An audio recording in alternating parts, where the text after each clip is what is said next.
legal. Então aqui a ideia é a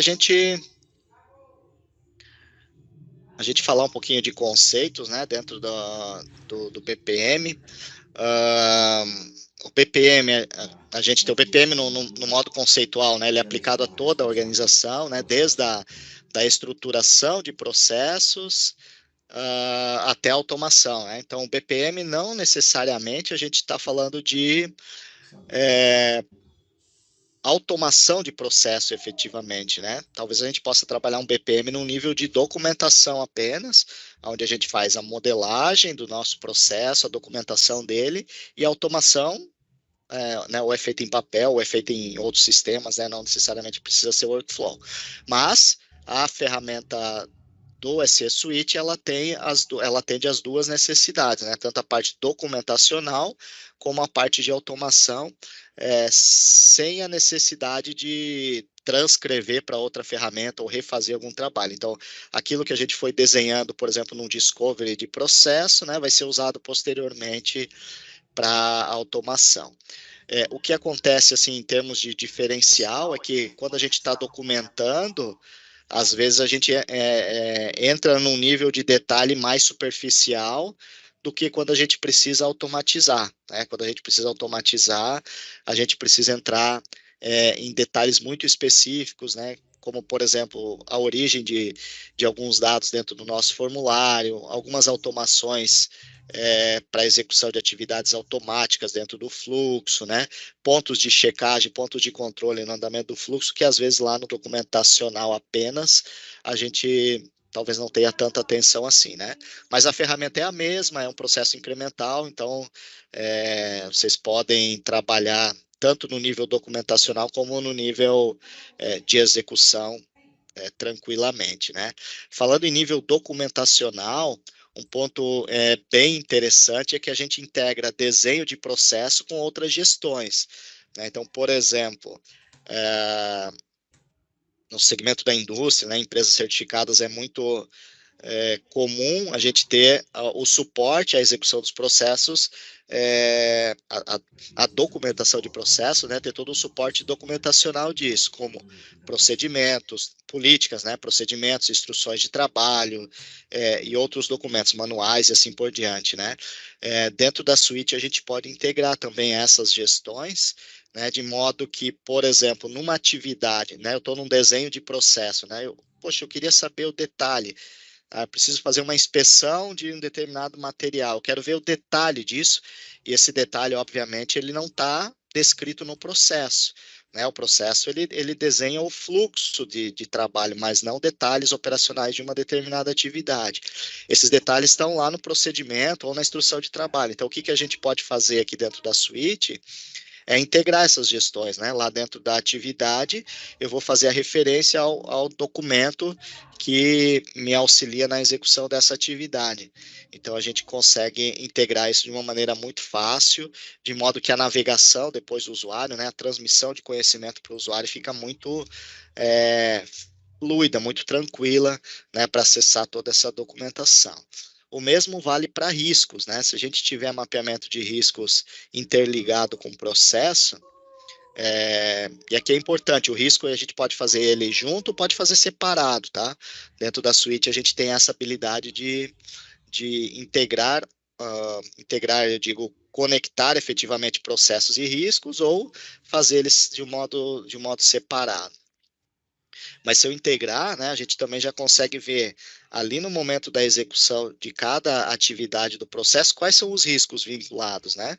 Então, por exemplo, numa atividade de cadastro, numa instituição financeira, eu posso ter um risco de fraude, né? E como é que a gente mitiga esse risco? Então, por ali a gente já tem o operacional olhando para os riscos, né, e enxergando o quanto aquilo pode impactar na execução das atividades, tá? Então, a gente também começa a integrar as gestões, né? Não ficam aquelas gestões completamente separadas, mas a gente consegue integrar as gestões de modo a trazer ganho aí para todo o processo. E o mesmo vale, né, para ativos. Então, numa gestão de ativos, por exemplo, a gente pode fazer essa integração, né, e ter isso tudo trabalhando de uma maneira síncrona dentro da suite, tá? Então, ele é muito mais do que um desenho um fluxo de trabalho propriamente dito, né, para ser uma ferramenta integrada de gestão efetivamente, né. Alguns conceitos aqui fundamentais, né, vou falar rapidamente aqui o conceito de processo, né, o processo é um conjunto de atividades interrelacionadas, né, na realização de um trabalho para alcançar um ou mais resultados. E as atividades, né, são tarefas ou trabalho que é realizado por recursos específicos, né, obviamente com o objetivo de entregar o resultado esperado daquele processo. Um ponto muito importante eu diria na modelagem, né, mas enfim, na estruturação de processos de um modo geral, é a gente olhar para a nossa cadeia de valor para modelar processos. Vou citar aqui experiências que eu já tive, né, e que foram, na época, me parecia a melhor decisão, e depois a gente viu que na verdade não era, né? A gente já teve a experiência de, por exemplo, modelar processos aonde a gente determinou que cada gestor de departamento fizesse os seus desenhos de processo. Isso já faz um bom tempo aí, né? E na prática a gente achava, pô, isso é o melhor dos mundos, né? Cada um conhece ali o seu quadrado e cada um vai desenhar melhor, ah, da melhor forma os seus processos e tudo vai ficar lindo e maravilhoso. E eis que a gente não viu ganho. Esse trabalho foi feito, gastou-se um esforço bem significativo, mas o resultado final não agregou muito valor, né? Por quê, principalmente na nossa situação naquele momento? Porque as grandes falhas de processo, elas estavam na visão da cadeia de valor, no conceito ponta a ponta, né? Ou seja, quando existiam interfaces entre processos, a gente tinha perda de performance importante.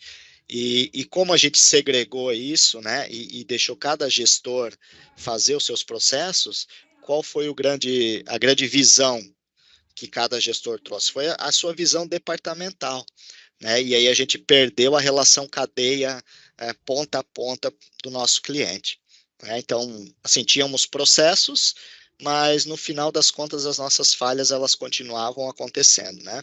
Então, nesse ponto é muito importante que a gente olhe a expectativa do cliente, né? Então, eu tenho a cadeia de valor, quais são as necessidades do meu cliente e que o meu mapeamento seja ponta a ponta, ou seja, entregando o valor para o meu cliente, né? Uh, Trazendo um pouquinho aqui para a prática, a gente tem, eu gosto de dar exemplos de dois processos aí que são de apoio, mas que interferem diretamente no resultado do nosso processo, né? Então vamos pensar aqui numa linha de produção, tá? De produto, né? Efetivamente. E a gente tem daí uma cadeia de valor onde eu tenho os suprimentos, aqui eu compra de matéria-prima, né? A fabricação em si e a entrega. E isso é um caso real, tá? Eu tive numa empresa em que todo mundo apontava que o problema da empresa era a área de produção, o processo de produção, né? Que apresentava muita falha, atrasos, etc, etc. E aí, quando a gente começou a explorar um pouquinho essas caixas, né? Falou, onde é que começa o processo? Começa lá no setor de compras. Legal. E aí, compras é medido por o quê? Compras é medido normalmente pela redução de preço, né? Então, quanto mais quanto mais barato compras conseguir comprar, e nesse caso era matéria-prima, né?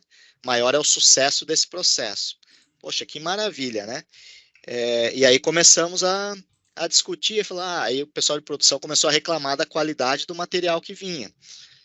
Então, a compra estava reduzindo o custo da matéria-prima e estava sendo taxado como excelente esse resultado. Só que a consequência era matéria-prima de qualidade baixa. E aí o impacto era no processo subsequente. No final, o cliente recebia um resultado não muito satisfatório, né, em termos de qualidade, ou às vezes atrasos por conta de problemas de produção. Então vejam que se a gente olhar isoladamente, ficava muito claro que o problema era produção. Mas quando a gente olha a cadeia de valor toda, a gente percebe que tem um elo de ligação muito forte ali em compras e era ali que estava o ponto focal das falhas que aconteciam em produção. Então, essa visão cadeia ponta a ponta é extremamente importante para que a gente consiga interligar os processos e entregar resultado para o nosso cliente, né? Obviamente que a ferramenta ela nos auxilia na visualização dessa cadeia, né? A gente vai falar um pouquinho de cadeia de valor justamente para isso, mas isso é mais conceitual, né? Então cabe muito à equipe de gestão de processos aí de cada empresa de ter os seus pontos de atenção e principalmente, né, colocar pontos de checagem, né, ou pontos de verificação de qualidade para que a gente possa segregar e cada processo ande conforme as suas pernas, mas mediante critérios bem estabelecidos, né? Então não tem problema comprar mais barato, desde que a matéria-prima esteja dentro de um nível de especificação que garanta a qualidade lá na frente, né? Que reduza retrabalhos e assim por diante, tá? Então é importante que a gente conheça o nosso negócio, né? O nosso negócio conceitualmente aqui, nesse conceito que a gente traz, é grupos de pessoas que interagem na execução de atividades que entregam valor ao cliente e geram retorno às partes interessadas, em organizações público ou privadas, com ou sem fins lucrativos. Um outro ponto importante é que eu já tive a situação em que a empresa é, iniciou um novo negócio. Né? Então, a empresa tinha uma linha de produtos e ela entrou numa nova linha de produtos que era um novo negócio completamente diferente. Então, os processos eram outros, né? As métricas do negócio eram outras. Então, isso também é um ponto importante que a gente precisa, às vezes, segregar dentro do nosso negócio. Né? Quando a gente tem, dentro da nossa empresa, muita segregação de negócios aí, às vezes é importante até separar os processos para que eles atendam cada negócio de um modo mais adequado, né? É, eu tenho um exemplo disso também. Dentro dos grupos industriais aí é muito comum o pessoal ter é, geração de energia. Né? Então, dentro dos negócios, tem os negócios produtivos e tem um negócio lá chamado geração de energia. E aí vai depender do foco que é dado para esse segmento de negócio aí dentro da empresa, né? Então, se a geração de energia é para consumo próprio, ela pode ter um nível de processo aí, um nível de detalhamento. Se ela é para consumo próprio e venda para o mercado, é outro. Se ela é só para venda para o mercado, já é outro. Então, a gente precisa conhecer as necessidades aí desse negócio, né? Para poder estabelecer processos mais adequados, né? Então, os processos de negócio, né, é a realização dos processos, né, a realização dos trabalhos, para entregar valor aos nossos clientes ou apoiar e gerenciar outros processos, sendo de ponta a ponta, interfuncional e até mesmo interorganizacional. São pontos bem importantes aqui, né? Ponta a ponta, essa visão ponta a ponta, e o interfuncional, ou seja, independente de por onde esse processo passe, né, ele tem que entregar resultado para o cliente. Então, a gente faz uma quebra de barreira aqui entre departamento e processo, né, de modo a conseguir entregar valor para o nosso cliente, tá? Dentro desse contexto, então, né, a gente vai falar um pouquinho de BPM. BPM a, é a abordagem, né, que é dado para desenhar, e aqui é importante, não é só desenhar processo, tá? Já vi muita gente falar que faz BPM e só desenha os processos, né? O BPM tem por foco desenhar, implementar, monitorar e controlar a melhoria contínua dos nossos processos, automatizados ou não, para alcançar os resultados consistentes e alinhados com os objetivos estratégicos da organização. Então, aqui um dos pontos mais importantes, inclusive, é o monitorar e controlar. Ou seja, eu estou olhando para o desempenho do meu processo, vou comparar com o que o meu negócio espera daquele processo e vou avaliar se ele continua válido ou se ele precisa ser aprimorado, né? Então, é um monitoramento constante aqui. A modelagem, o desenho do processo é um passo importante, inicial, né, para que a gente tenha um processo estruturado, mas não é o fim, né? Quando a gente entregou aquele processo, não quer dizer que ele nunca mais vai ser modificado, mas a gente precisa acompanhar o seu desempenho, né, e eventualmente aprimorá-lo ao longo do tempo. Dentro do conceito de BPM, a gente tem o BPMN, né, que é o Business Process Modeling Notation. É uma notação gráfica que descreve as etapas de um processo através da representação de elementos gráficos padronizados e intuitivos para usuários técnicos e de negócio. Aqui eu tenho duas observações importantes, né? Primeiro, o BPMN ele traz padrões de objetos. Então a gente tem cada representação gráfica, né, com uma representação importante e que precisa ser conhecida por todos, né? Então, esse é o primeiro passo, a gente conhecer esses objetos. E o segundo passo é que todo mundo envolvido naquela modelagem, né, ou que seja um modelador efetivamente, ou que seja o usuário que vai consumir aquela informação, eles precisam entender o que cada objeto desse representa. Um exemplo muito comum da gente ver erros é nos fluxos de decisão, né, onde a gente tem que ser chamados de gateways. Os nossos processos, eles criam rotas alternativas, né? E aí esses gateways eles vão dar direcionamento às nossas rotas. E a gente precisa saber se o fluxo segue por um único caminho, segue por vários caminhos paralelos, né? Ou tem alguma tomada de decisão para saber qual é o caminho que ele vai seguir. Então esse desenho, a gente enquanto consultoria, né? A gente escuta muito o cliente falar, não, eu já tenho é, eu já tenho o meu processo desenhado, então pode ficar tranquilo, é só automatizar. E aí, quando a gente vai olhar aquele desenho, ele não está dentro de um padrão adequado, então a gente precisa sempre validar, né? Então, é bem comum, tá? Eu vejo lá gateway paralelo. Daí eu olho, né, e falo, oh, mas isso aqui vai seguir, os dois caminhos seguem juntos? Aí a pessoa fala, não, aqui é uma tomada de decisão, né? Mas ela está representada de um modo errado dentro do fluxo, tá? Então é importante ter um nivelamento, né, de nivelamento dos objetos que serão usados, né? Um nivelamento da organização do conteúdo que vai ser utilizado na modelagem. O guia BPMN ele é um guia com boas práticas, né? Ele traz muito mais do que simplesmente a modelagem, né? Os objetos, ele traz boas práticas lá dentro dele, mas ele é um guia muito extenso. Então, eu recomendo que vocês, dentro da empresa, até para facilitar a comunicação, que criem um guia mais resumido para poder difundir isso para toda a organização de um modo, né, mais facilitado aí, né?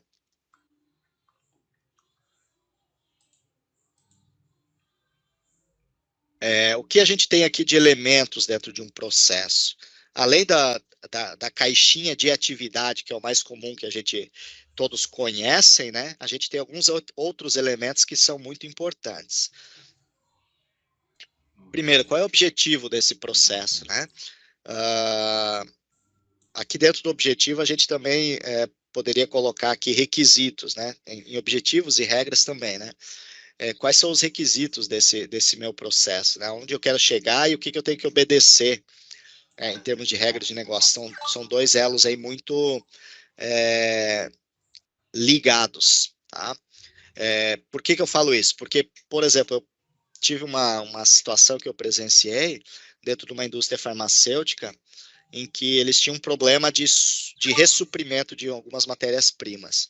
E aí contrataram um novo gestor de suprimentos, e esse gestor identificou essa restrição de matéria-prima e saiu à caça de novos fornecedores daquele material, né? Fez, fez contato, né? recebeu amostras, enfim, né, fez um monte de negociações e quase fechou um pedido de compra do material. Mas qual que era o problema aí nesse caso, né? Na indústria farmacêutica, esse fornecedor ele precisa estar registrado no momento do registro do produto na Agência Nacional de Vigilância, indicando que eu vou comprar matéria-prima desse ou daquele fornecedor, né? E a empresa não tinha isso. Ela tinha registrado um único fornecedor no momento que registrava o produto. Então veja que aquele trabalho que suprimento estava fazendo poderia até gerar um problema mais sério dentro da empresa, né? Como, por exemplo, o bloqueio de todo o material produzido por conta de um fornecedor não homologado perante o registro de produto. Como aquele gestor novo veio de um outro segmento, ele não sabia dessa restrição e tentou resolver o problema dele de uma maneira que não era adequada, né? Então, esses elos de ligação, assim, esses detalhes são bastante importantes, né? Principalmente em termos normativos, em termos de registro, em termos de compliance, para que a nossa modelagem não saia dos trilhos aí, né? É, aproveitando essa questão do objetivo, a gente também tem o dono do processo. Está mais ali embaixo, mas eu já quero tocar no assunto. O dono do processo é aquela pessoa que, enfim, vai bater o martelo sobre as regras estabelecidas naquele processo e, eventualmente, ela vai resolver conflito quando lá dentro a gente não conseguir sanar, né, esse processo, esses desvios aí, né, essas dúvidas ou, enfim, né, essas discussões que acontecem ao longo do mapeamento.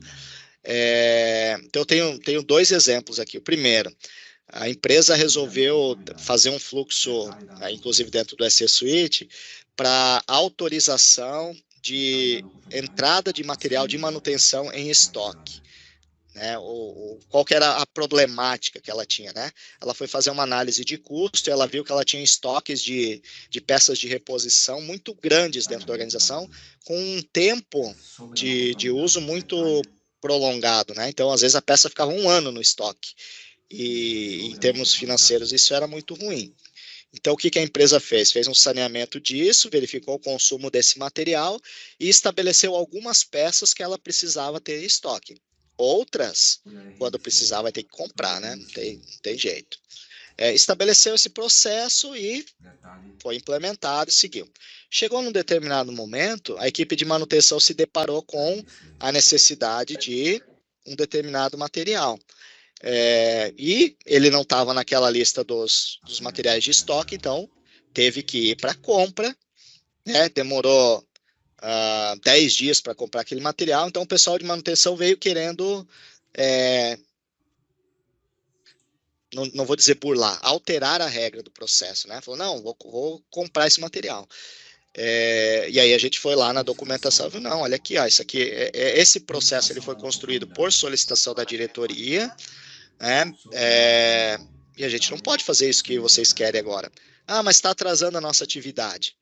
Legal, então a gente vai entrar numa discussão aqui com a diretoria, que é o dono do processo, para ver se eles autorizam. No momento, a regra é solicite a entrada desse material no estoque.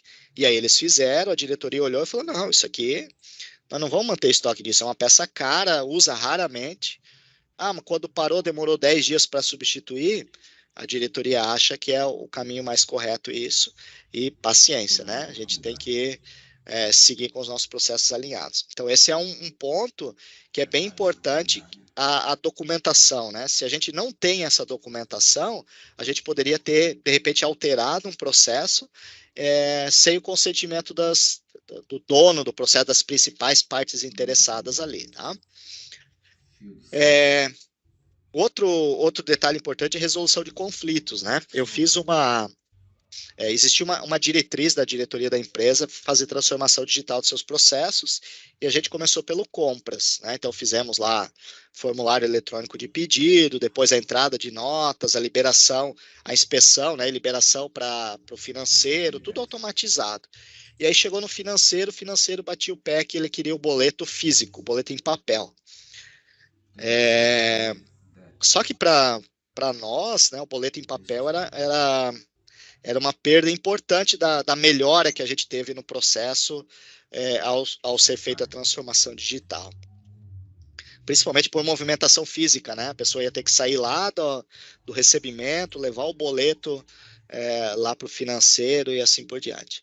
E aí o financeiro bateu o pé, não, tem que ser físico, e a gente não conseguiu resolver esse conflito. Aí partimos para o apoio do dono do processo, que nesse caso era a diretoria, para que a diretoria nos ajudasse a resolver esse conflito, né? E aí fizemos uma reunião, diretoria, o setor financeiro, e para surpresa, vocês não vão acreditar no tempo que levou essa reunião para convencer o financeiro a fazer eletrônico o boleto, né? A reunião demorou 2 minutos, né? Na frente do diretor, por que não dá? O diretor perguntou, né? O financeiro falou, não, veja bem, aqui a gente tá com uma certa insegurança. A ferramenta, ela traz, inclusive, muito mais controles do que o que vocês têm em papel hoje, né? Nada vai ser autorizado o pagamento sem passar por um crivo do financeiro. Então, a gente sentou ali, 2 minutos, estava tudo resolvido, seguiu o processo, né? Então, é nesse sentido que o dono do processo aqui é bem importante que a gente conheça, né, para nos auxiliar nessa resolução de conflitos daí, tá? E, logicamente, né, esse dono de processo, ele tem que ter força, né, perante as demais partes interessadas aí dentro do meu processo. Além disso, Eu eventos. queria só contribuir com essa sua fala, é muito importante. A gente acha que é uma bobagem assim, no dia a dia, mas a gente trabalha com processo desde 2018. E somente agora, com maturidade, que a gente conseguiu definir quem são os gestores de cada processo, né? Então, nós temos hoje um conjunto de processos aí, treinamos esses gestores, explicando de fato o que é um processo, qual a responsabilidade desse gestor, definimos as atribuições deles, responsabilidades, e agora flui com uma rapidez tudo que se trata de processo, transição de processo de uma área para outra, sabe? Tudo flui de uma forma tão natural que parece assim, como é que a gente não fez isso antes, né? Isso requer, claro, uma maturidade, né? O tempo, entendimento de toda a casa. Eu acho que todas as empresas, da mesma forma, aqui também o pessoal se recusa a fazer os processos, a aceitar, quer continuar da mesma maneira, depois que a minha área entrega o processo, eles ficam loucos. Nossa, por que a gente não fez isso antes? Tá muito bom, obrigado. Eu acho que todas as empresas é praticamente a mesma coisa. Isso aí. E os conflitos, eles muitos são resolvidos, né, meio que automaticamente, né, e no mais são conflitos que são discutidos de um modo sistemático, né, então a resolução de conflitos também fica muito facilitada. Elas não vão deixar de existir, né, principalmente questão de responsabilidade. Fala, poxa, mas eu não tenho gente para fazer, né? Deveria ser do meu processo, mas eu não tenho gente, o outro lá tem. Enfim, se resolve tudo na discussão, mas de uma discussão mais direcionada, né? A gente deixa de ser aquele agito todo, né? Aquela resolução de conflito aleatória, digamos assim, para ser uma coisa bem estruturada e muito bem orientada, né? Obviamente que a gente precisa da maturidade dos gestores aí, dos donos de processo, né, para que eles conduzam isso de uma maneira adequada. Mas em termos estruturantes é bem interessante. Outro exemplo, Paulo, que a gente teve aqui, quando a gente começou a automatizar os processos no SS Suite, tem um processo que ele é extremamente sigiloso, que é o nosso processo de sindicância. E a gestora, que era até o ano passado, se recusou a automatizar, porque na cabeça dela, a pastinha que ela guardava dentro da gaveta dela era mais segura do que o sistema. Então, agora, com a mudança da gestora, que a gente conseguiu e vamos começar a trabalhar isso aí. Então, assim, é mindset também, a gente trabalha o tempo inteiro, né? Para poder convencimento. Esse exemplo, Flávio, é fantástico, né? Eu tive isso com formulação de produto num cliente, né? Ele tinha um caderninho com a formulação que era guardado dentro do cofre. E ele achava aquilo a 8ª maravilha do mundo, né? Um método mais seguro. Aí eu queria trazer pro SS Suite, ele, não. Mostrei todas as regras de segurança, mostrei, né, o monitoramento, principalmente, né? Ó, se alguém acessar, vai ficar no log, a gente vai monitorando esse log para saber quem está conseguindo acessar, né? Se existir alguma falha no acesso, mas mesmo assim ele era resistente. Até o dia que roubaram uma folha do caderno. Aí ele viu, tá, e quem fez? Não sei. Tá vendo? Se fosse no SSI teria roubado, mas pelo menos rastro teria deixado, né? Obviamente que não teria roubado, né? Porque a gente tinha um rigor muito grande na permissão daqueles documentos, né? Nesse caso eram documentos, mas enfim, poderia ser processo. Então a gente se depara muito com isso, mas a partir do momento que a gente mostra, né, o quanto as automações elas podem contribuir, né, aí a gente consegue convencer o pessoal rapidamente. E um efeito colateral, e eu diria muito bom, por um lado, e que gera muito trabalho por outro, é que a partir do momento que a gente começa a automatizar processos dentro da organização, todos os departamentos começam a ver, poxa, mas eu preciso disso aí também, eu também preciso, e aí começa a gerar muita demanda, né, para as automações, tá? Então é bem importante. E aí vem um alerta, essas automações, novamente, né, pensando na cadeia de valor, quando as áreas começam a querer automatizar, existe uma tendência muito grande para automatizar pequenos passos do processo, né? Ou pequenas coisas, ou pequenos formulários que eles têm em papel, eles querem mandar para o meio digital. Pode ser feito? Pode, sem problema nenhum, né? Só que ele não vai trazer grande valor assim pro processo como um todo. Agora, se a gente pegar aquele formulário que ele quer automatizar, jogar dentro do contexto de negócio, né, expandir, mostrar as relações que aquele formulário tem com demais processos e fazer uma integração cadeia de valor, né, de ponta a ponta, entregando o resultado para o cliente, aí a gente vai ter um ganho significativo, tá? Então a gente tem que cuidar um pouquinho com essas armadilhas aí que até os nossos usuários e gestores podem nos trazer. Mas é bem importante ter esse mapeamento, tá? Alguns pontos também importantes, né? Por que o financeiro foi resistivo ao nosso processo, à nossa alteração de processo? Porque na época a gente não fez a identificação das partes interessadas. Né? O que são as partes interessadas? São todo mundo. Isso aqui é uma estratégia semelhante ao que a gente faz em gestão de projetos. Né? Identifica as partes interessadas para conhecer as influências que elas podem ter sobre o processo. Então, no nosso caso, o financeiro era uma parte interessada muito forte, né? E a equipe de modelagem na época deixou lá como um processo que seria automatizado e não envolveu fortemente a área financeira, até porque existiam problemas de relacionamento interpessoal, do gestor da área com os demais e tal, então eles preferiram deixar eles de lado. E aí, quando chegou no envolvimento deles, eles né, não tinham sido envolvidos em momento nenhum, eles foram resistivos, tá? Então, essa é uma situação bem comum e a gente procura identificar as partes interessadas para saber os impactos que elas podem trazer dentro da nossa modelagem, né? E aqui, o envolver é sempre uma estratégia mais adequada, todo mundo saiba né, o que está acontecendo e trabalhe em prol da melhoria comum. Aqui a gente também pode se deparar com situações em que tem aquele gestor que é muito restritivo, né? Ele fala, não, aqui no meu ninho ninguém mexe, né? Aí é uma quebra de paradigma talvez um pouquinho maior, a equipe de processos precisa talvez quebrar essas barreiras, né? Mas não é uma situação tão simples assim e que precisa ser tratado talvez com maior tranquilidade, com mais espaço de tempo para mostrar resultados efetivamente, né? Mas voltando aqui para os elementos do processo, quais são os eventos desse processo, né? Por exemplo, qual é o evento de acionamento? É um usuário que vai acionar esse elemento, esse processo, ou vai ser a identificação de um risco que vai acionar esse processo, né? Isso pode ser de modo automatizado ou de modo manual, né? Vai ser um monitoramento de algum processo, né? Então, por exemplo, eu estou monitorando o processo de inspeção de produto em linha de produção, identifiquei um determinado desvio e vou disparar um processo de não conformidade para tratar aquele desvio. Pode ser um evento temporal, né? Todo dia 30 do mês eu vou disparar o processo.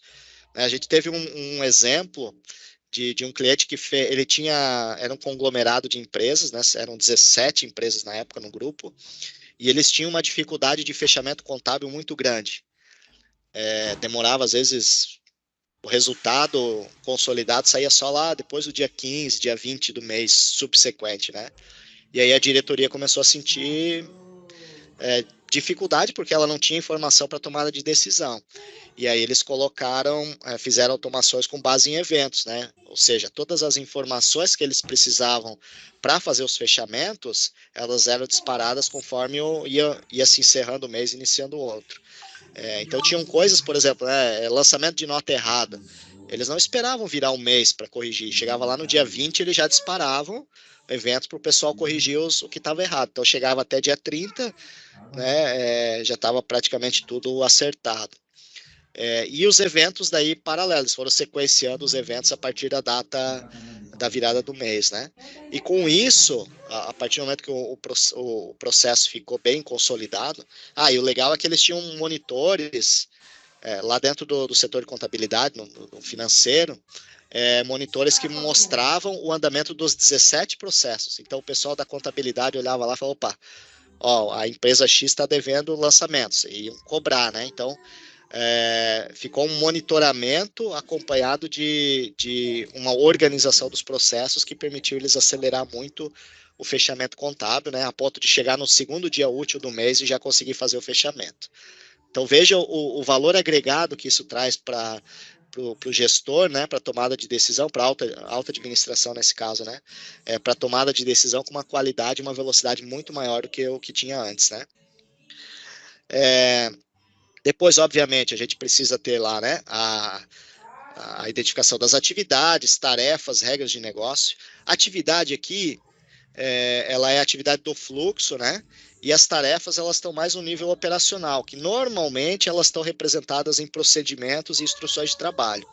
Né? A atividade é o evento no fluxo e as tarefas, elas podem ser um detalhamento maior do que a própria atividade, né?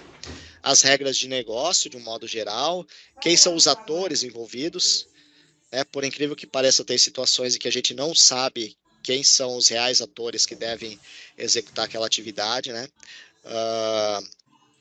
Eu já tive situação, foi até engraçado, né? Eu estava fazendo, dentro de uma empresa de saúde, fazendo faturamento, a modelagem do processo, né? Daí fizemos toda a modelagem, falei, tem mais alguma coisa?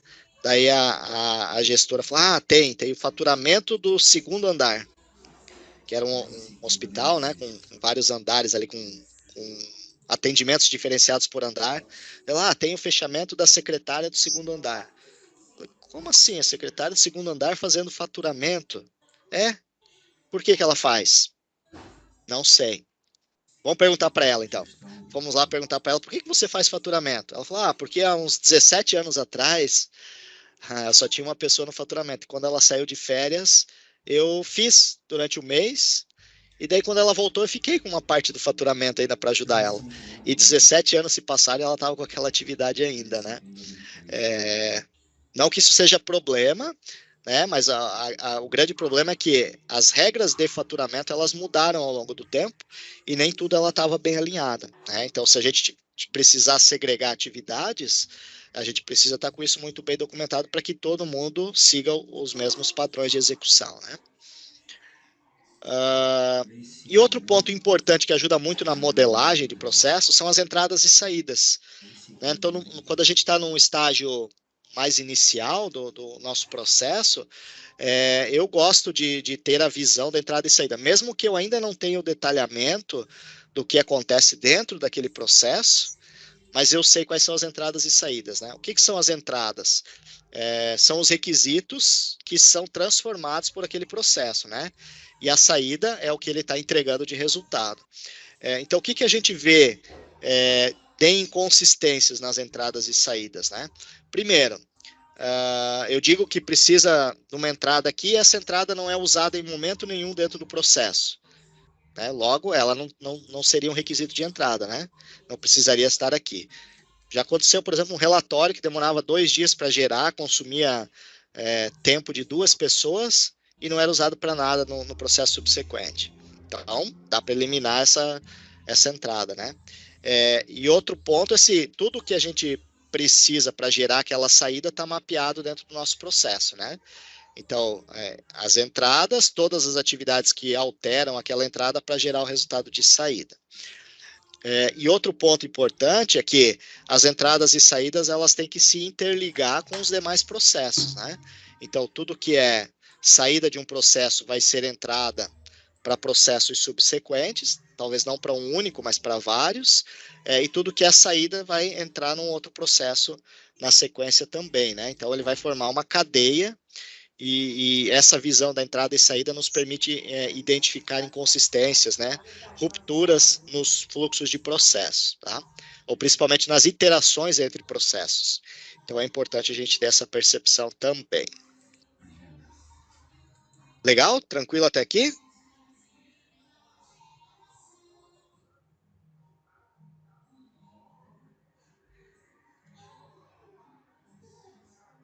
Para quem é... Bom dia.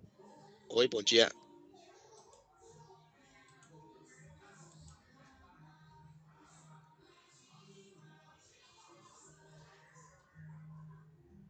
Deixa eu ver aqui. A Flávia contribuiu aqui no chat. Ó. Aqui a gente tem o MOP de gestão de processos. E lá dentro trazemos os elementos e o padrão de utilização. O MOP deve ser algum manual, né? É o nosso manual operacional, não é o POP, mas é o MOP, no sentido de todo processo nosso, ele é, além do desenho do fluxo, né, a gente tem todo o detalhamento por atividade, procedimentos. Nossos manuais substituíram nossas INs, a gente não tem mais IN aqui, instrução normativa. Legal. Aí fica tudo num único documento, né? Isso mesmo. Legal. Um outro ponto que eu gostaria de salientar aqui, quando a gente está falando principalmente de equipes de gestão de processos, né? As áreas começam a demandar mapeamentos, modelagens, automações, e a gente tem uma grande tendência a não conseguir entregar nada, né? Então, a gente tem uma chuva de modelagens. Em algum momento, a gente vai se deparar com alguma dificuldade dentro dessa modelagem e talvez isso seja um divisor de águas para a gente parar aquela modelagem, porque está tendo dificuldade, e começar outra, né? Então, eu já tive essa experiência com outros clientes, com alguns clientes, inclusive, em que vinha um processo, o pessoal começava a trabalhar, encontrava uma dificuldade, deixava aquele de ladinho, começava outro. Daí, trabalhava um pouquinho naquele, encontrava dificuldade, parava, começava outro. Resumindo, eles estavam com 10 processos em andamento e nenhum concluído. Então, esse é um outro ponto que a gente também precisa cuidar, né? Principalmente quando começa essa visão de modelagem de processo. Então, criar uma regra para que essas priorizações do que fazer dos processos, elas sejam adequadas, né, para a necessidade do negócio, e não para necessidade de cada gestor individual, né, ou para necessidade individualizada do gestor, vamos chamar assim, né?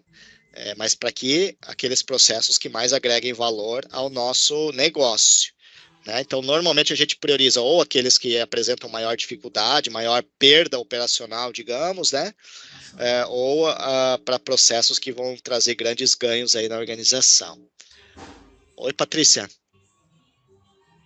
Oi, isso é eu não sei se é um momento, mas isso é uma dificuldade que eu enfrento. Muitas solicitações assim de ajustes nos processos, e aí acaba que quando tu vai ver, tu tá fazendo zilhões de ajustes e não consegue concluir o processo.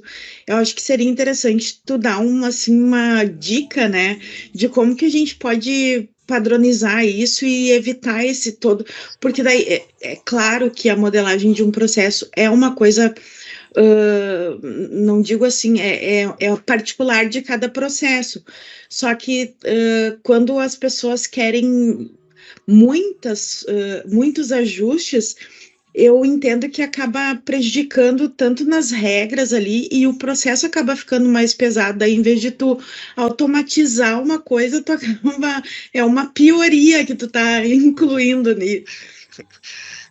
Pioria esse termo eu nunca tinha ouvido, essa é boa.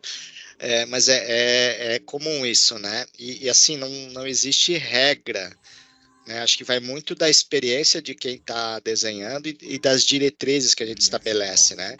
Então, eu trabalhei de várias formas, tá? Trabalhei de modo incremental, onde a gente fazia pequenos ciclos de melhoria e já ia liberando, né?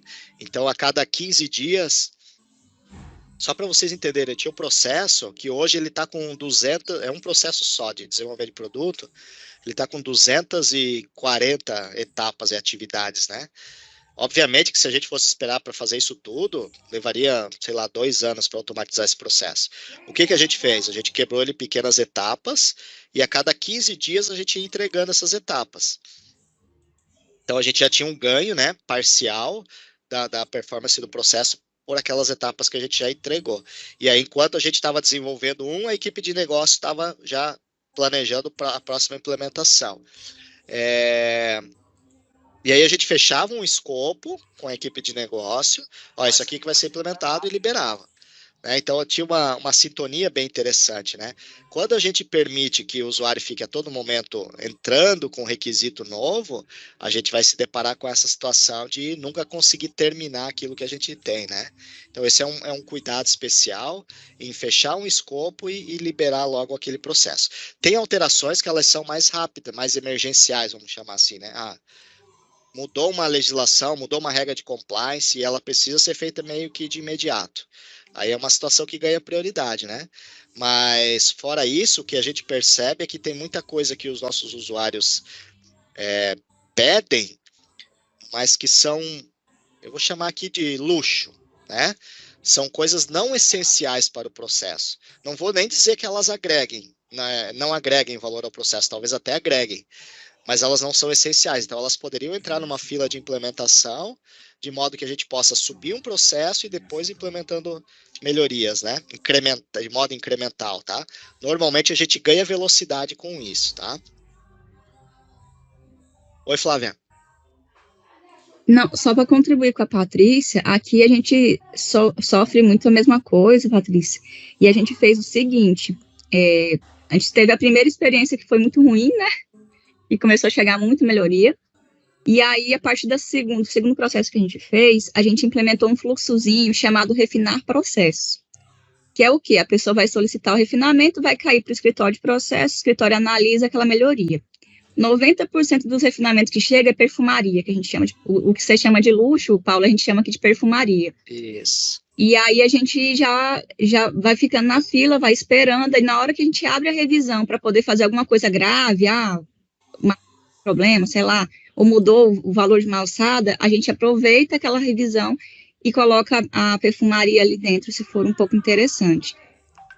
Mas a gente priorizou dessa forma, e no momento que a gente vai sentar com o gestor para fazer a automação, a minha fala com eles é só uma, assim, né?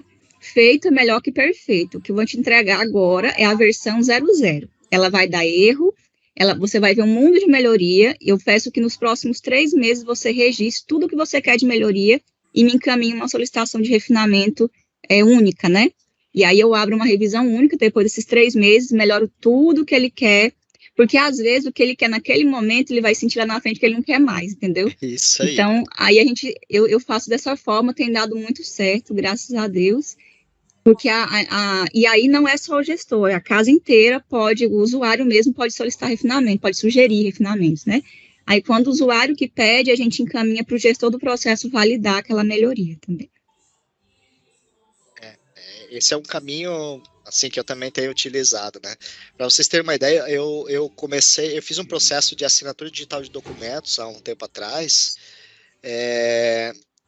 e era documentação de RH, né? Daí o RH estava questionando a ferramenta porque toda a comunicação era feita por e-mail e a ferramenta tinha a possibilidade de assinar pelo celular, uma série de flexibilidades, né? E daí o RH da empresa falou, não, mas o nosso perfil aqui não tem celular, e é isso e aquilo, e colocou uma série de restrições. Falou, poxa, mas hoje em dia, né, não ter celular para assinar um documento, pode acontecer, obviamente, mas talvez seja, sei lá, 1, 2, 3% do público, né? E aí a gente vai criar toda uma sistemática de contorno por causa de 3%. Mas, enfim, eles bateram o pé, a gente foi, trabalhou, implementou. E aí, quando a gente implementou, se percebeu que todo mundo tinha celular. A gente deu um checklist para o pessoal responder e todo mundo respondeu via celular. Nós falamos, olha aí, ó, por que a gente não manda a assinatura do contrato no celular? Falei, pois é. Então, né, resumindo, a gente gastou um tempão, porque né, a área demandante bateu o pé, e no final a gente voltou para a estaca 0 lá, que era o que a gente tinha sugerido como automação. Então, não seria muito mais prático ter liberado no celular e ter uma regra de contingência para as exceções, que eram exceções efetivamente, do que construir toda uma regra para tratar a exceção. E acho que até hoje teve um caso só que a gente precisou acionar essa regra adicional aí. Então é nesse sentido que a gente precisa trabalhar, né? Patrícia, mas eu acho que é bem dentro dessa linha que a Flávia trouxe, né? A gente ter a questão de segregação do que é essencial e do que não é. Eu te digo que não é uma tarefa fácil, né? O que você vai, de repente, olhar como não essencial, o gestor lá vai falar, mas sem essa florzinha eu não consigo trabalhar, né? Mas aí é uma questão de definir critérios, né? Tem empresas que criam um mini comitê para dizer se aquilo é real ou não, mas uma questão muito legal é a gente trabalhar com prazo, né?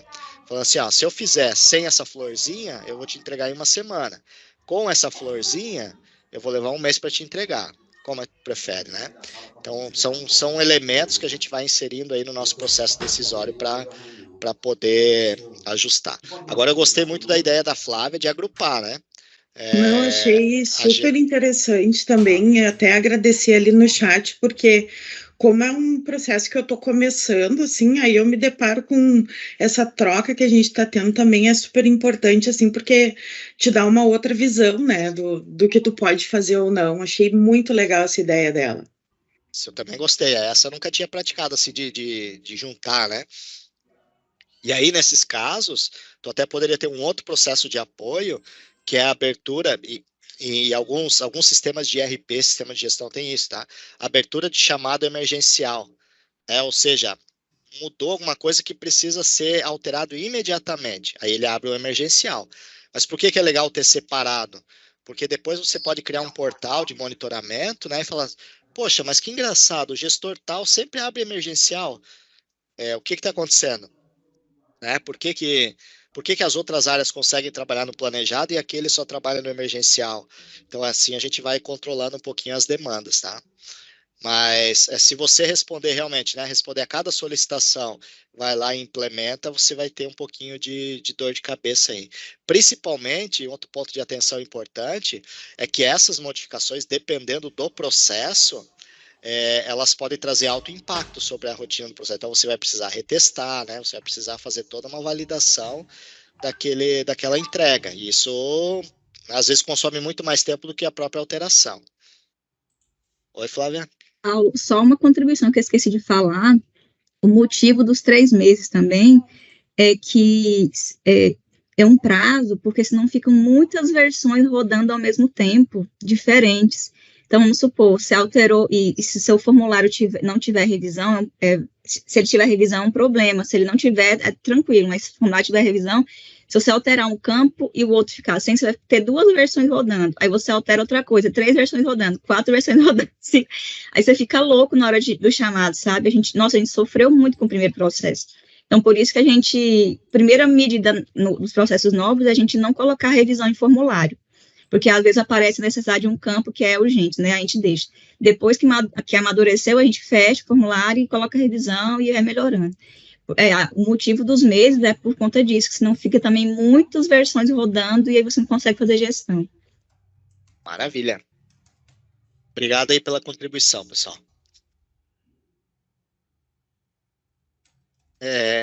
Mas esse é o cenário, todo mundo vive isso, Patrícia, não acha que seja uma exclusividade sua, né? E cada um vai implementando as suas regras no sentido de tentar aprimorar a performance. Eu já vi, inclusive, empresa daí que a gestão de processos, ela começa a criar barreiras para alterações. Isso eu também acho ruim, tá? Por conta de tentar eliminar essas alterações, né, avulsas, aí, esporádicas, ela acaba criando barreira. E aí essas barreiras também são ruins porque os usuários acabam daí, né, eles falam, poxa, mas eu pedi lá, vai ser um parto, eu vou ter que ajoelhar no milho para que a alteração seja feita, e aí eles começam a burlar e fazer de uma forma fora do processo, né? Então também tem que cuidar com esses excessos, assim, que às vezes atrapalham também, tá? Mas enfim, não tem o certo e errado, são boas práticas, né?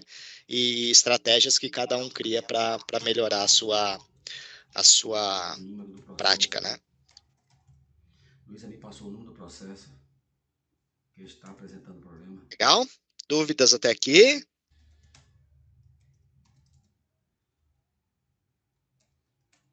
Luísa me passou o número do processo que está apresentando Podemos problema. seguir? Que eu falei. Então, o BPM é uma disciplina gerencial,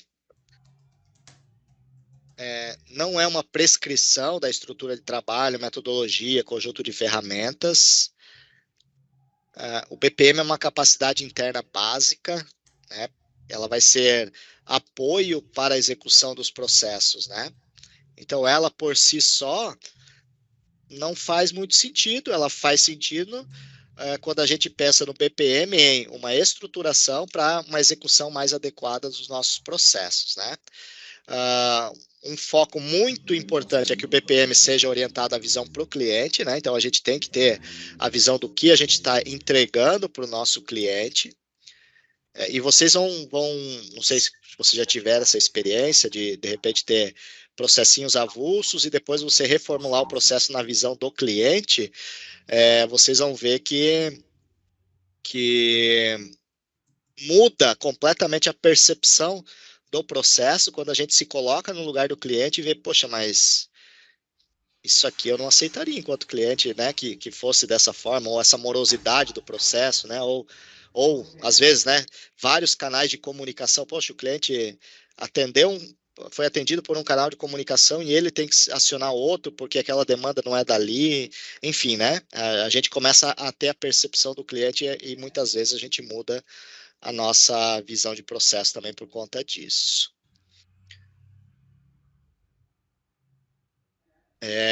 O BPM trata o trabalho ponta a ponta, a orquestração das atividades, né, e eventualmente subprocessos ao longo das funções de negócio. O BPM trata o que, onde, quando, por quê, como, por quem o trabalho é realizado, né, diferente do que antigamente, quando não existia um padrão, né, as empresas faziam fluxogramas, e às vezes o fluxograma só continha uma caixinha e nada mais, né? Então a caixinha representava o quê?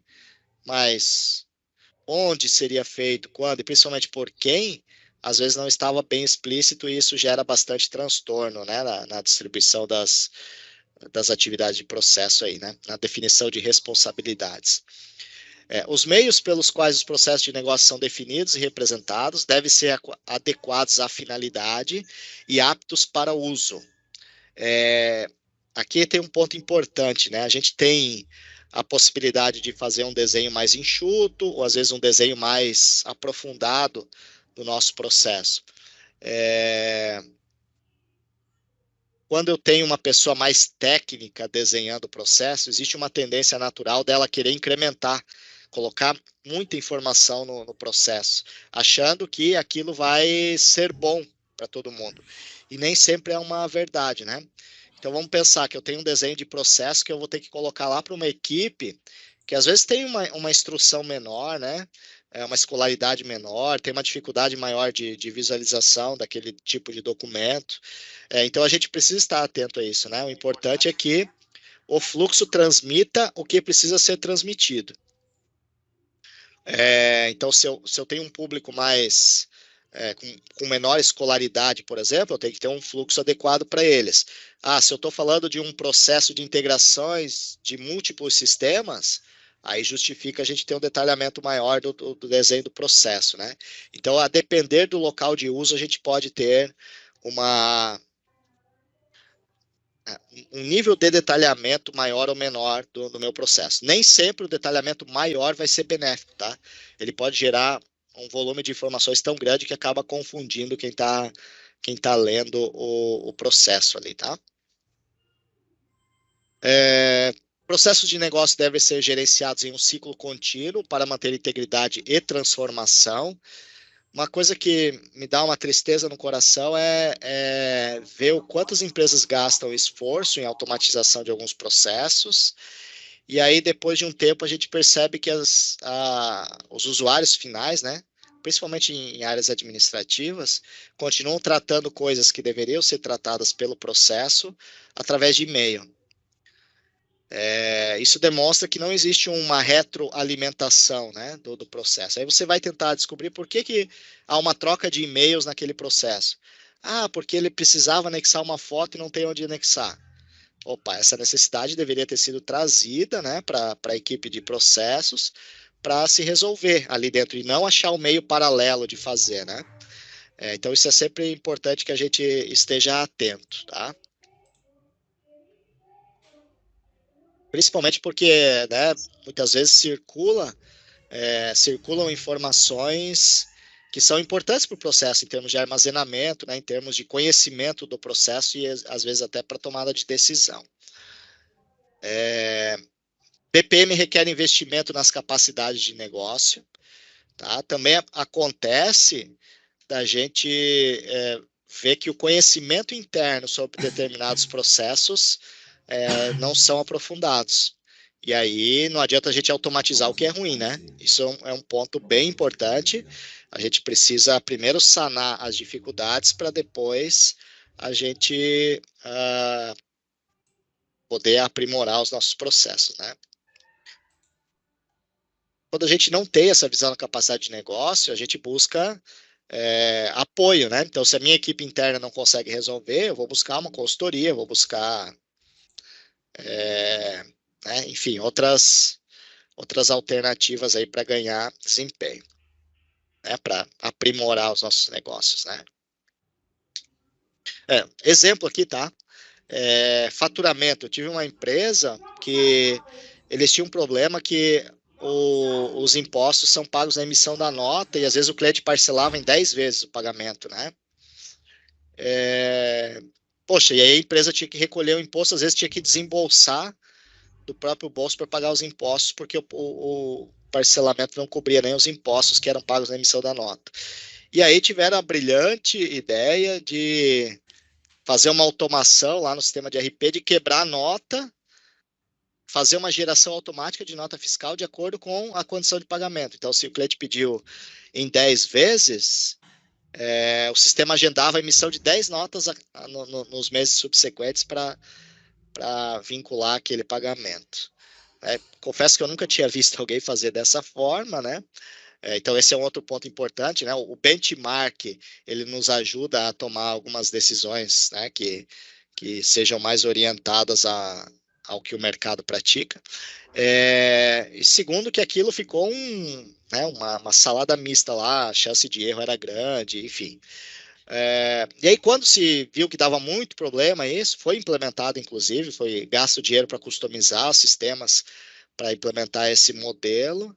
E quando se viu o tamanho daquele buraco, foi-se ao mercado, ver como é que o mercado praticava, e descobriu-se que o mercado pratica que a primeira parcela ela tem que cobrir impostos, no mínimo. Então, a primeira parcela é de 30%, o resto é parcelado em 10 vezes.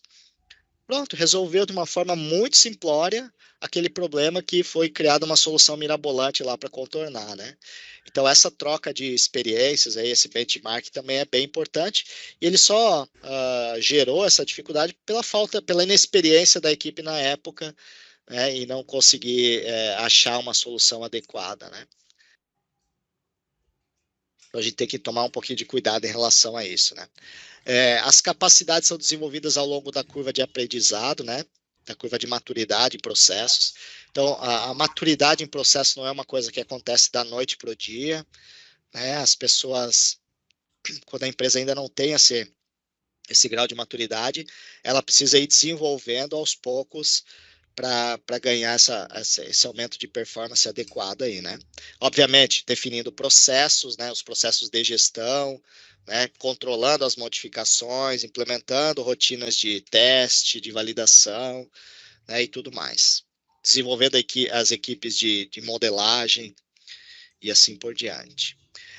A implementação de BPM requer novos papéis e responsabilidades, né? Aqui, esses papéis, tanto a nível de desenho, de modelagem, né? Como a nível de execução. Então, a gente também precisa estabelecer quem faz o que dentro dos processos, né? A suite tem uma função que é muito legal, que é delegar ao dono do processo ou a quem a gente queira que administre o processo no dia a dia, funções que são do dia a dia, que a gente não precisaria centralizar na TI, né? Então, por exemplo, troca de responsabilidade de atividade. Encaminhei uma atividade para fulano está de férias. Eu preciso transferir para outra pessoa. A gente tem a autonomia para que a equipe do próprio processo possa fazer essas modificações.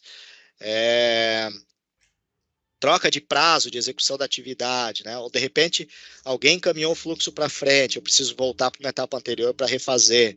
Então, todas essas tarefas de administração do dia a dia, elas não precisam ser centralizadas na TI, elas podem ser distribuídas para a equipe dona do processo ali, para que eles possam fazer isso no dia a dia. Ponto importante, né? A tecnologia, ela desempenha papel de apoio e não de liderança na implementação de BPM. Aqui, assim, há controvérsias, né, em relação ao papel de cada um, mas o importante a gente precisa ter o conhecimento do processo. Obviamente que ferramenta nos ajuda muito a correr atrás, né, principalmente quando a gente está falando de automação, a correr atrás das necessidades de processo para poder automatizar. Então, elas acabam sendo um ponto focal bem importante, mas a mensagem aqui conheça o processo primeiro, né? A tecnologia ela vai vir para apoiar a execução desse processo, tá? A implementação de BPM é uma decisão estratégica e requer patrocínio da alta administração, da liderança executiva. Isso é bem importante, tá? Se você, né, se a equipe de processos for lá tentar convencer as áreas de fazer alguma mudança, provavelmente ela vai ser bloqueada, porque não tem esse apoio da alta administração. Então, ter um patrocinador forte para essa estratégia é de suma importância, tá? Processos de negócio intensivos em conhecimento devem ser identificados e tratados adequadamente. Então, aquelas situações em que a gente tem muita regra de negócio, tem, né, de repente, conhecimentos bem específicos, esses conhecimentos podem ser legislação, pode ser regras internas, né, compliance, enfim, ou mesmo conhecimento técnico. Aí a gente precisa ter uma equipe bem sólida para conseguir trazer essas decisões todas para dentro do nosso processo, tá? Não adianta a gente querer fazer de modo superficial, né? E não conseguir atender às expectativas do nosso processo. Principalmente falar de automação, né? Quando a gente fala em automação, a gente tem que atender todos os cenários que podem aparecer naquele processo, tá? O BPM ele tem uma conexão muito forte com os objetivos estratégicos. Então, se a gente for pensar conceitualmente, né, organizações existem para entregar valor para o cliente por meio de seus produtos e serviços. Isso vai estar descrito lá na missão da empresa, né? Então, se essa missão mudar, certamente a gente tem impacto em processos, né? Os objetivos organizacionais devem, portanto, estar conectados à entrega de valores para os clientes. Então, eu liguei, se os meus objetivos mudaram, né, se o valor que eu entrego para o meu cliente mudou, eu vou ter que refletir isso nos meus processos internos para conseguir entregar esse valor para o meu cliente. Então, os processos de negócio são os meios pelos quais os produtos e serviços são criados e entregues para o meu cliente. né? Por consequência, o gerenciamento de processo de negócio é de suma importância para manter essa consistência, né? Então, ele estabelece a forma pelo qual os processos de negócio são gerenciados, executados e transformados, e, portanto, os objetivos organizacionais podem ser atingidos por meio do gerenciamento centrado em processo de negócio. Eu cito o exemplo que eu comentei antes ali, né, que uma empresa ela já trabalhava com um determinado segmento, uma linha de negócio, e ela mudou essa linha de negócio. Quando ela mudou a linha de negócio, tiveram alguns impactos bastante significativos. A forma de entrega do produto para o cliente mudou, né, ela fazia via empresas de distribuição, ela passou a fazer a venda direta. Os meios de pagamento mudaram, né? Ela trabalhava sempre com boleto, passou a trabalhar com pagamento em moeda e cartão de crédito, por exemplo, online. O marketing, né? A atuação de marketing também mudou, ela passou a ser uma atuação mais direcionada. Então, o fato de ter mexido nos objetivos estratégicos ou no negócio da empresa refletiu em uma série de processos que precisaram ser adequados, né? Então, manter essa consistência é sempre muito importante, tá? Vamos voltar então.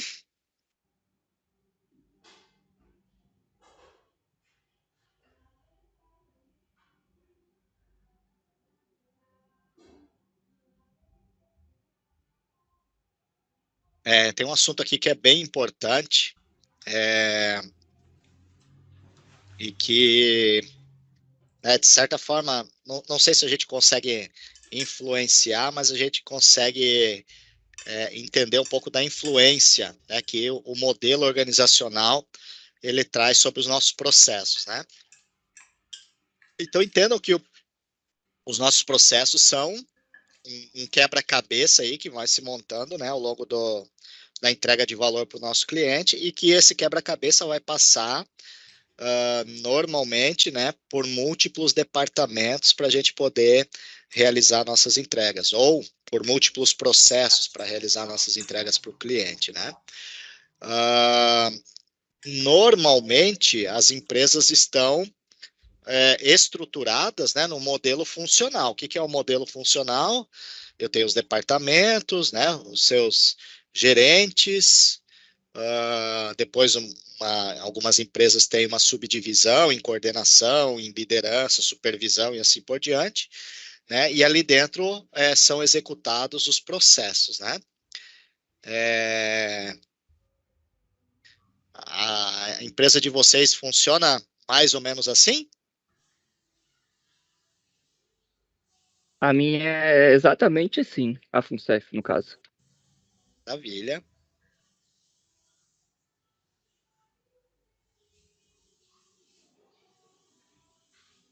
Algumas são mais acentuadas, outras menos acentuadas, essa subdivisão, né? E o que acontece? Quando a gente insere... bom, falando um pouquinho do modelo funcional, né? No modelo funcional, o gerente do determinado departamento, ele está preocupado, né, com o que acontece ali dentro do processo dele, né? Então, se a gente for olhar na essência, ele vai se preocupar com as atividades ali dos processos dele, né? As funções são divididas por etapas com foco no trabalho individual e na tarefa. Ou seja, no modelo funcional, vamos chamar assim, puro, né? Ele, pensando só no modelo funcional, eu estou preocupado com as tarefas que são executadas dentro do meu departamento, e é isso. Quando a gente introduz a visão por processo, a gente tem, né, e a orientação é ter uma visão ponta a ponta dos nossos processos. E aí a gente começa a ter que transpor essa barreira do departamento para dar a percepção geral do processo para minha, né, para minha equipe, principalmente para o meu cliente, né? Então isso pode gerar alguns transtornos. Então, quando eu estou na visão por processo, o cliente é o centro de tudo, é o foco do atendimento das necessidades, né? E é onde os processos vão transcender a nossa, o nosso processo, né? as nossas funções, desculpa, os nossos departamentos, né?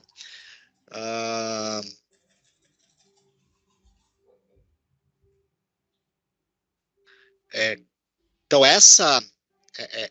esse conflito de modo de pensar, vamos chamar assim, ele pode ser menos acentuado quando já existe uma visão clara, né, dessa interação, né, dessa necessidade da visão por processo, ou ela pode ser mais afetada naquelas empresas que ainda são no modelo muito tradicional. E aí a gente tem uma quebra de paradigma importante para fazer caso a gente tenha essa estrutura, né? Então, na prática de BPM, requer um compromisso, né, um comprometimento significativo da organização.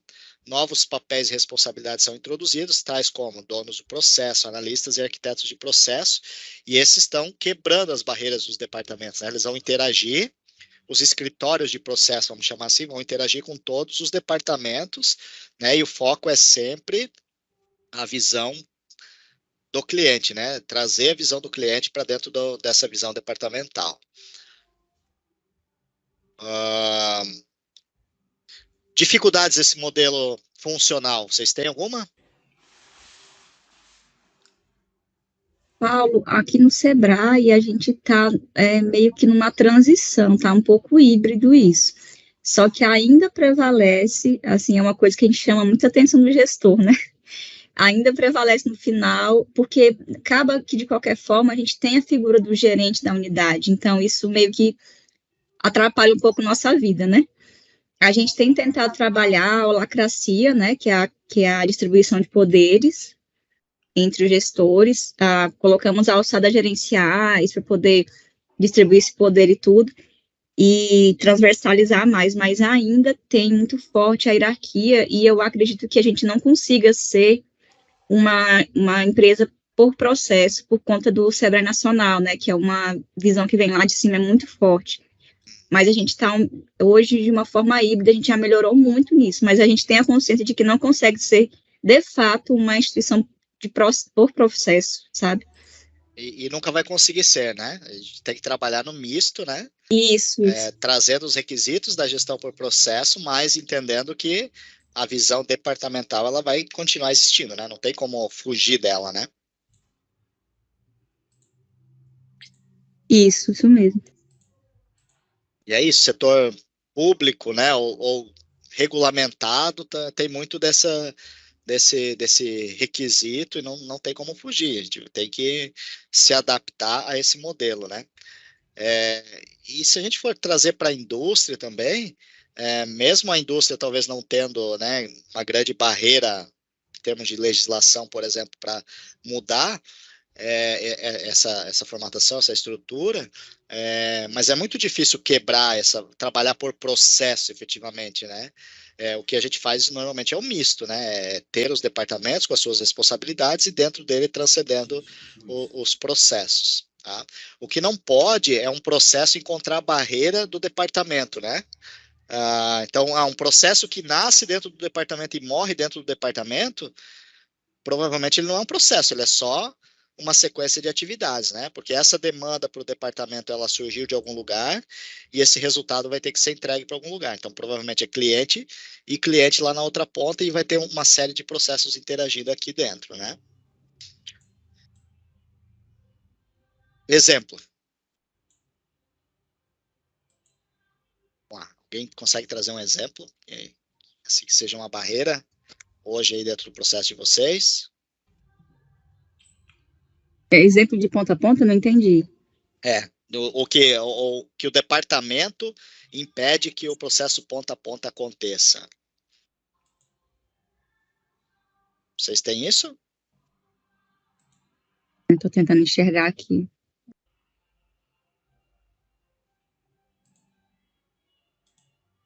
Eu vou citar um exemplo em que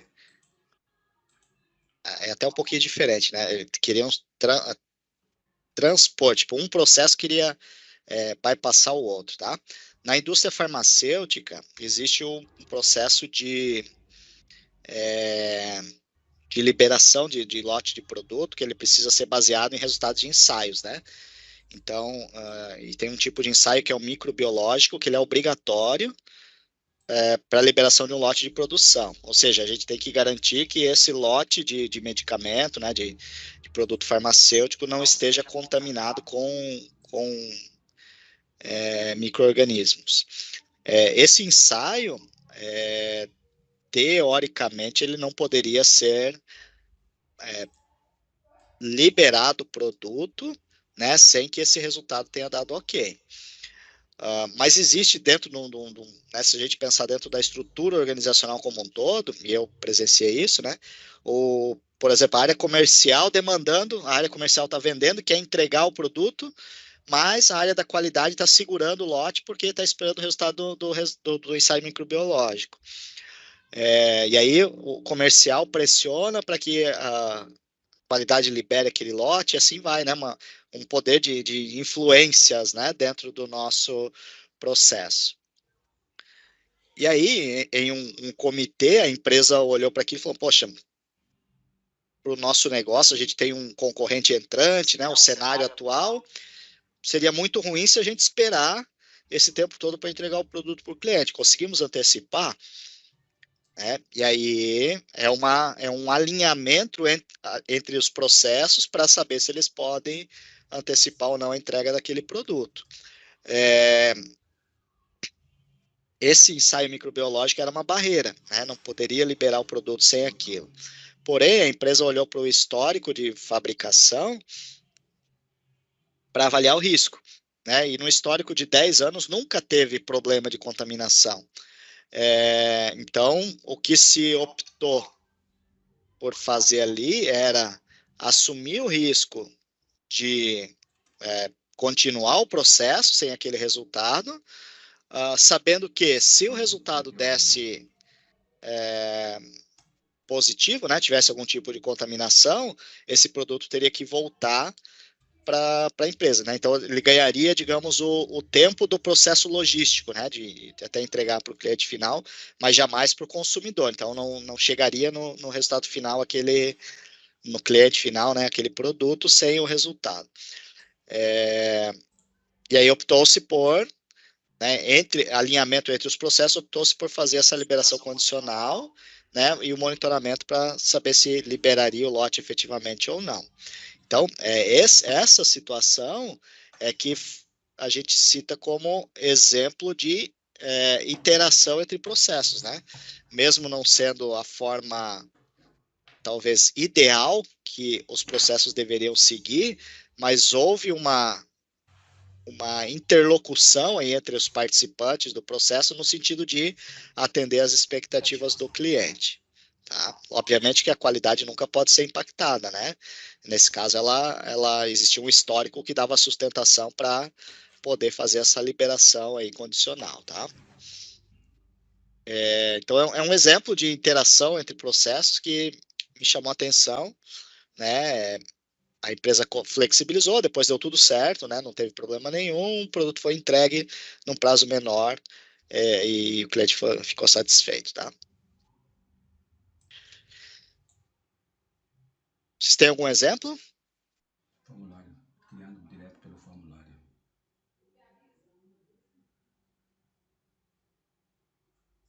Paula, no meu caso, a gente sofre muito com prazo, né? Os nossos clientes, por exemplo, contratam uma consultoria, o trâmite de contratação de um consultor para poder entregar o serviço, para começar o serviço, está numa média de 10 a 15 dias. Então, se esse cliente tem condição de pagar sem subsídio, né, que é o que a gente oferece, ele vai direto no consultor e contrata. Não precisa esperar o Sebrae para isso, né? Então, o que a gente fez, né? A gente tem um relatório que mostra o tempo de execução por atividade, né, o tempo médio. Então, a gente viu onde é que esse processo estava demorando mais e fez novos acordos de prazo com esses executores dos processos, né? E aí a gente consegue reduzir um pouco, mas ainda assim é um processo lento. E aí conseguimos colocar também prioridades, né? Então, se tiver 10 processos na caixa, os processos que são soluções para o cliente tem que ter prioridade, coisa nesse sentido. Legal. nesse sentido, a gente teve um cliente também, que é Sebrae de outro estado, que eles identificaram que a assinatura do contrato, eles contratavam consultores de outros estados, né? Então, o processo de assinatura desses contratos é que era lento, né? Então, eles emitiam a minuta, encaminhavam via SEDEX lá pro prestador, né?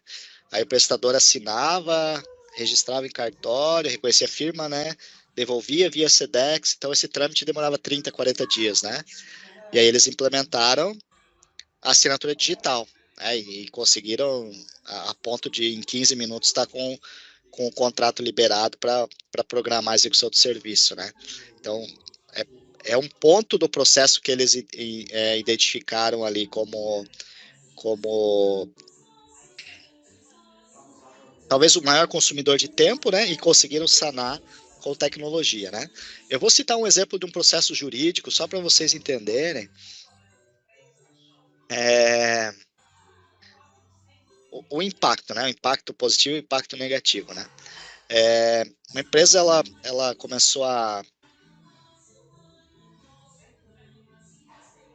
Inclusive, fui eu que fiz modelagem de processo nessa empresa, né? Mas daí ela começou a ver que a análise crítica sobre contratos dela estava muito falha, né? E aí ela começou a envolver o jurídico para validar todos os requisitos no sentido de atender todas as compliances necessárias. E só que o jurídico não deu conta de todos os contratos. E aí aconteceu lá inclusive um serviço que eu iria fazer, e tinha uma certa urgência e tal. Falou, não, vamos esperar que o contrato tá no jurídico, Passou um mês e nada, né? Aí falou, não tem mais como esperar, eu tenho que executar esse serviço. Fica a critério de vocês, né?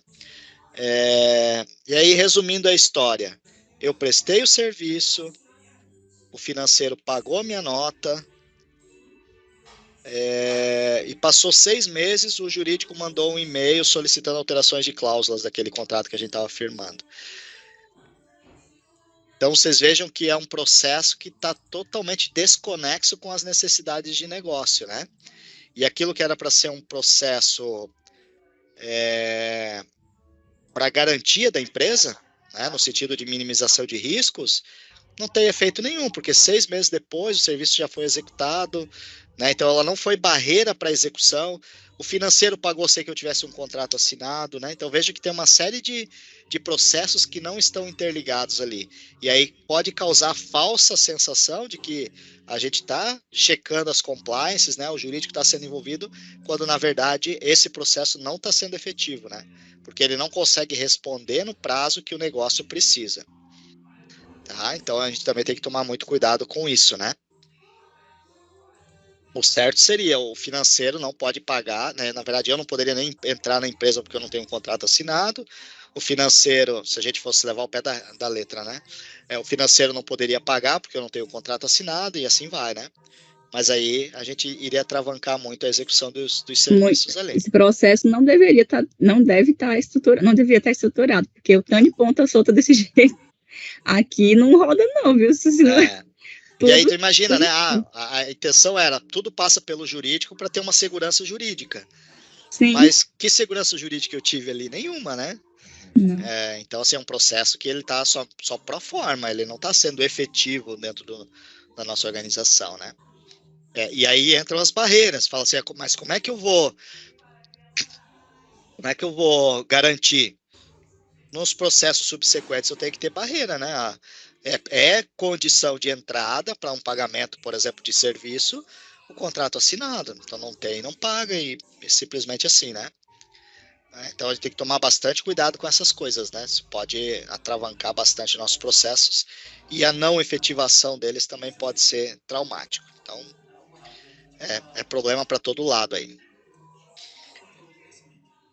Bom, falando um pouquinho dos processos de modo geral, né? A gente vai ter um volume grande de processos, mas para organizar melhor esse nosso acervo, normalmente a gente faz segregação. E um modelo bem comum é a gente segregar em processos primários, né? Ou seja, os nossos processos de negócio que efetivamente entregam resultado para o nosso cliente. Depois a gente tem os processos de apoio, que são aqueles que dão sustentação para o nosso processo principal, e os de gestão, que vão monitorar e nos dar o alinhamento estratégico para a execução dos nossos processos, tá? Então, essa segregação aí é bem comum, não é padrão isso, né? Mas é o que a gente pratica aí normalmente, né? Então, os processos primários são aqueles que tipicamente são interfuncionais de ponta a ponta, né? E às vezes até interorganizacionais, a depender do caso, que agregam valor diretamente para o cliente. Ou seja, são aqueles processos que entregam o resultado, né? Se a gente pensar numa indústria, por exemplo, tem a fabricação de um produto e a entrega, né? O processo logístico, ele é um processo primário ou não?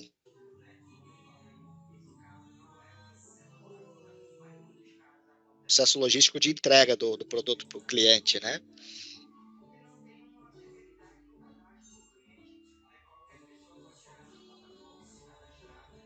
Logística, ele não é apoio, não? Não, né? Por que Esse tipo apoio? de, né? Sei, eu estou Não, perguntando, eu tenho porque dúvida. dá o suporte para poder fazer com que o produto chegue ao cliente, mas ele não é necessariamente de desenvolvimento de produto, por exemplo. Acho que nesse sentido seria o primário, seria o de pesquisa e desenvolvimento, seria um processo primário. Perfeito. Sim.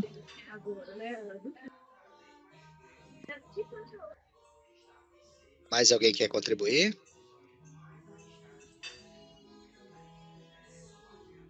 Eu acho que depende, assim, logística poderia ser um processo primário se for a finalidade da empresa. Se for uma empresa de transportes, por exemplo, eu acredito que isso seria um processo primário, não? Isso, perfeito.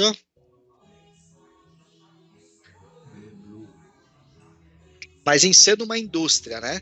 Ela poderia ter o processo logístico como um primário, o logístico de entrega, né? Vamos chamar assim.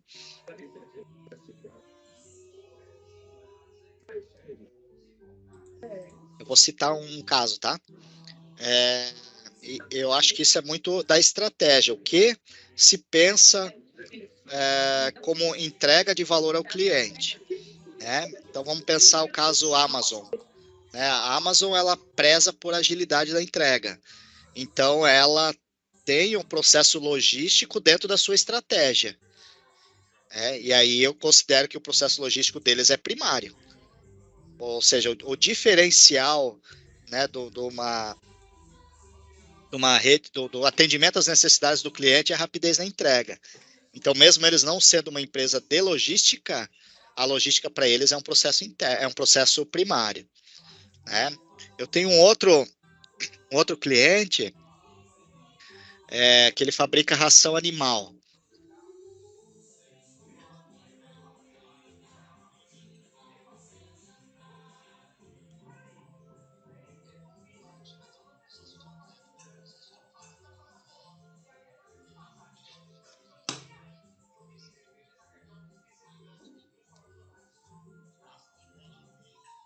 É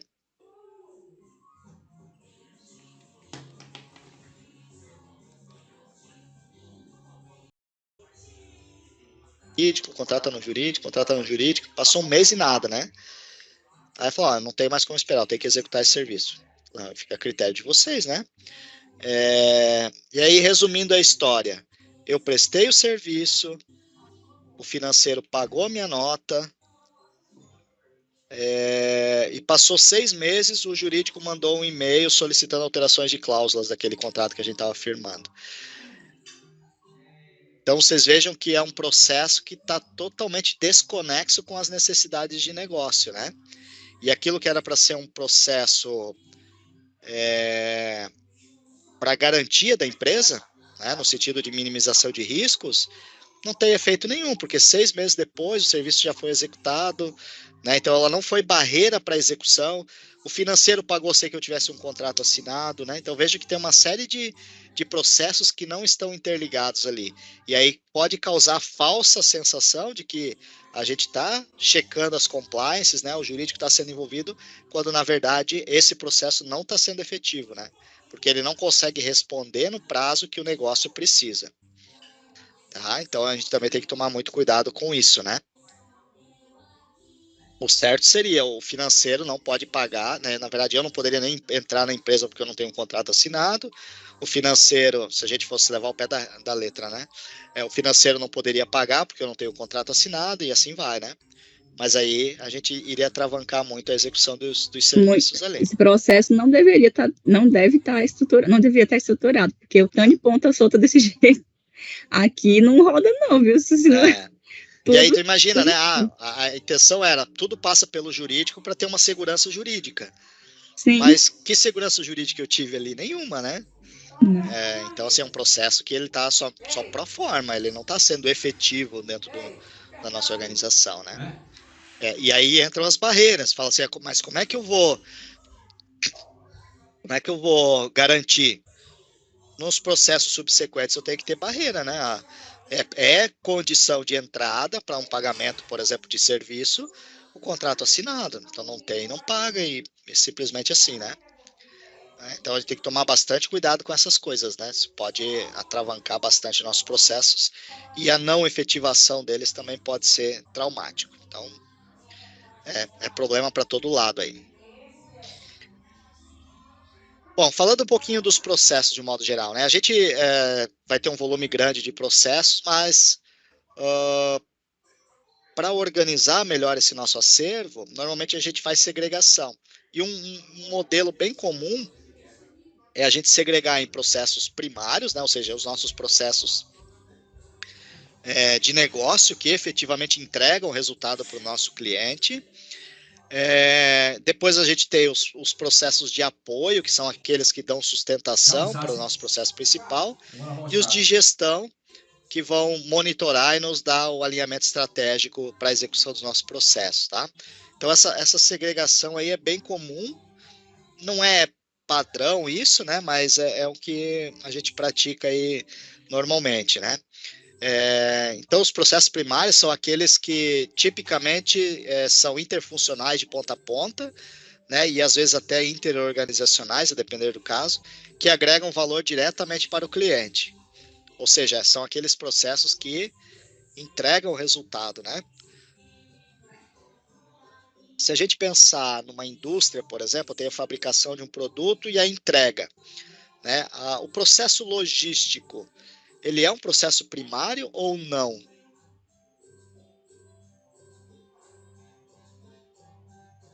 Processo logístico de entrega do produto para o cliente, né?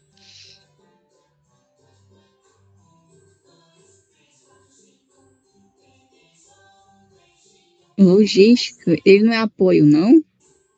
Não, né? Por que apoio? Tipo de, né?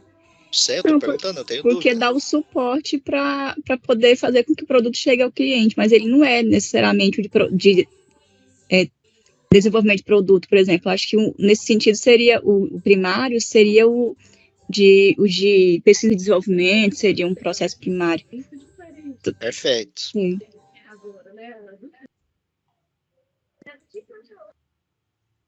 Mais alguém quer contribuir?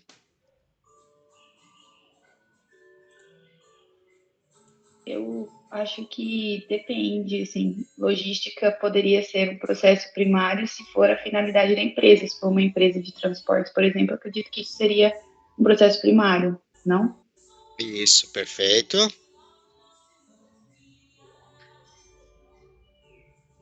Mas em sendo uma indústria, né?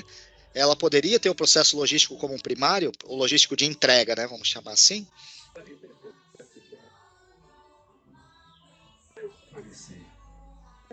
Eu vou citar um caso, tá? Eu acho que isso é muito da estratégia. O que se pensa como entrega de valor ao cliente, né? Então vamos pensar o caso Amazon, né? A Amazon ela preza por agilidade da entrega, então ela tem um processo logístico dentro da sua estratégia, e aí eu considero que o processo logístico deles é primário, ou seja, o diferencial, né, de uma rede, do atendimento às necessidades do cliente é a rapidez na entrega. Então, mesmo eles não sendo uma empresa de logística, a logística para eles é um processo primário, né? Eu tenho um outro Um outro cliente